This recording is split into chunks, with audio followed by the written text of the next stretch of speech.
We also have good news in the fight against impunity, particularly against media killings. This morning, we're pleased to announce a breakthrough in the killing of broadcaster Christopher Lozada. A witness has personally identified the gunman who shot Chris Lozada, and the Presidential Task Force on Media Killings will initiate the filing of appropriate charges against a suspect who happens to work for the family of Bislig City Mayor Librado Navarro. Undersecretary Joel C. Egco, Executive Director of the Presidential Task Force on Media Security, spearheaded the investigation and follow-up on the case, and he's here this morning to assist the witness. Ladies and gentlemen of the Malacanang Press Corps, Undersecretary Egco.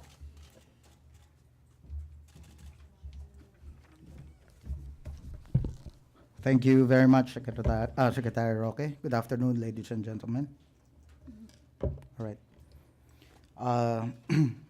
The photo here shows the victim, Christopher Lozada. He was killed last October 24 while he was driving home along with his live-in partner, Hanife Toyko, in his own barangay in the city of Bislig, Surigao del Sur. Lozada died on the spot while Toyko sustained gunshot wounds and was rushed to the Andres Soriano Hospital for treatment. Next slide, please.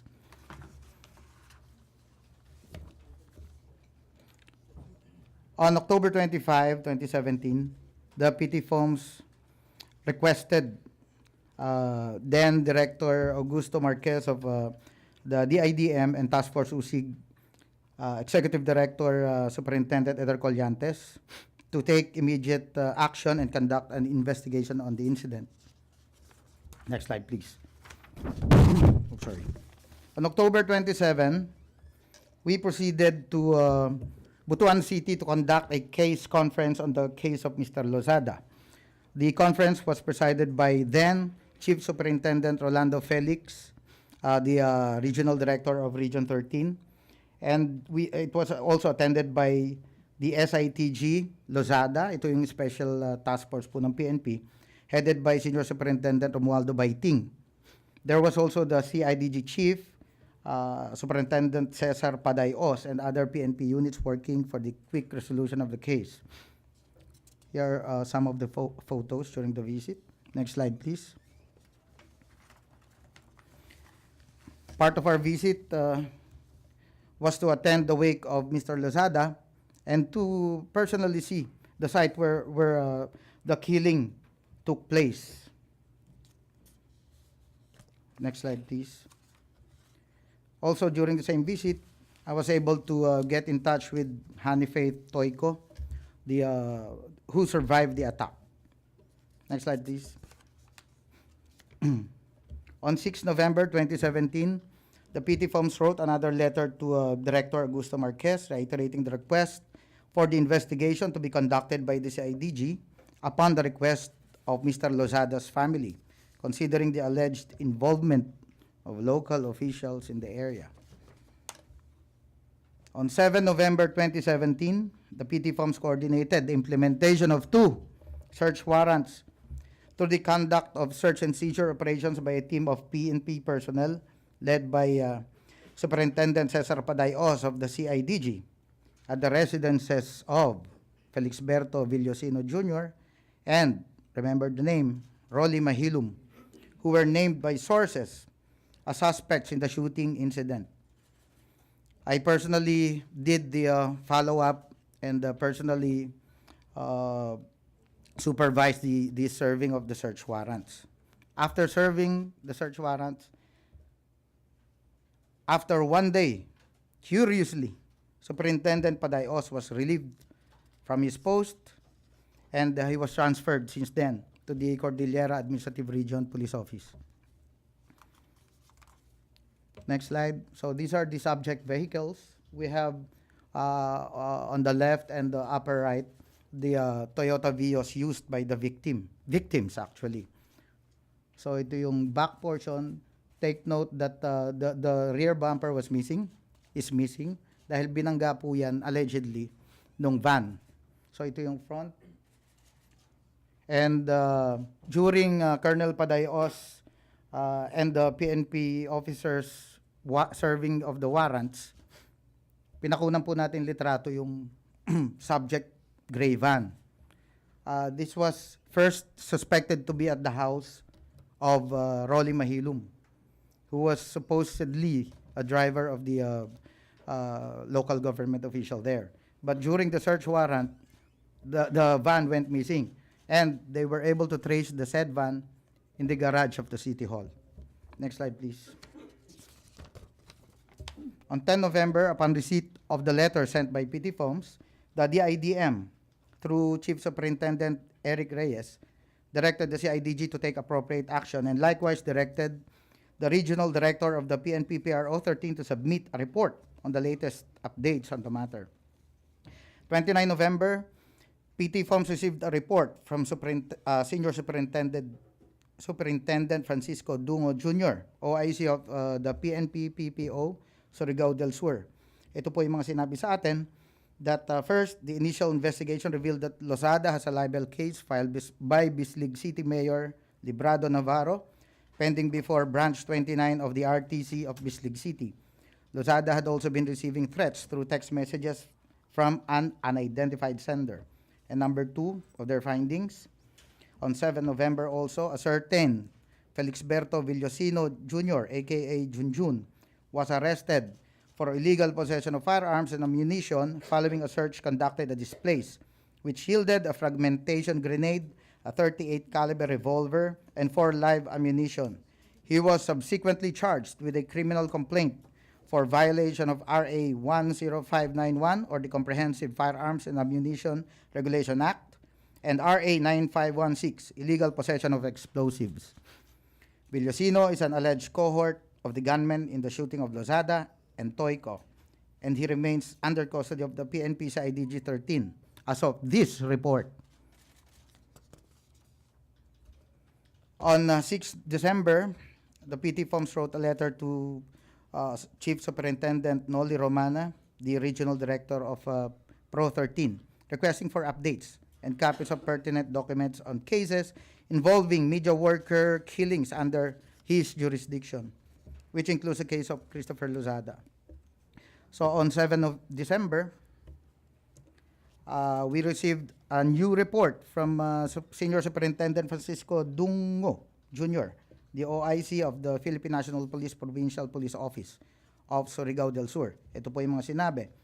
Number one, that a suspected getaway vehicle used by the gunmen was identified by the police, a Toyota Hiace van with plate number SFJ 951 with engine number 2KD5159024. So and so. The said vehicle is allegedly owned by the city government of Bislig and was requested to be made available to the PNP for check and verification through the mayor. The request was made on 7 November 2017. As of the report, Mayor Navarro has not responded to the request. Number 2 item, another suspected cohort of the gunmen had been identified. Again, a certain Rolly Mahilum, remember the name. He was also charged with violation of RA 10591 and RA 9516. So pareho yung kinaso sa kanila. Mahilum remains at large. Next slide, please. 20 December, again, Senior Superintendent Francisco Dungo Jr. submitted a report to us, reporting that, number 1, that Hanifaith Toyko, the survivor, the live-in partner, had already executed a sworn statement and that it was subscribed before the city prosecutor's office. And number 2, on November 20, 2 witnesses executed sworn statements on the gray Toyota Hiace van used in the killing of Lozada, which were subscribed again before the city prosecutor. Next slide, please, after this. Okay. On February 25, next slide.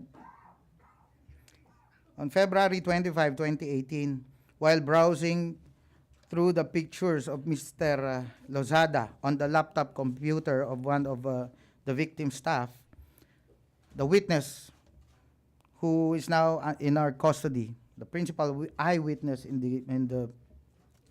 the case, came across a photo of this man who the witness identified without doubt as the man who shot Lozada. Okay? Next slide, please. That's the photo of the man. And this is Christopher Lozada, the victim.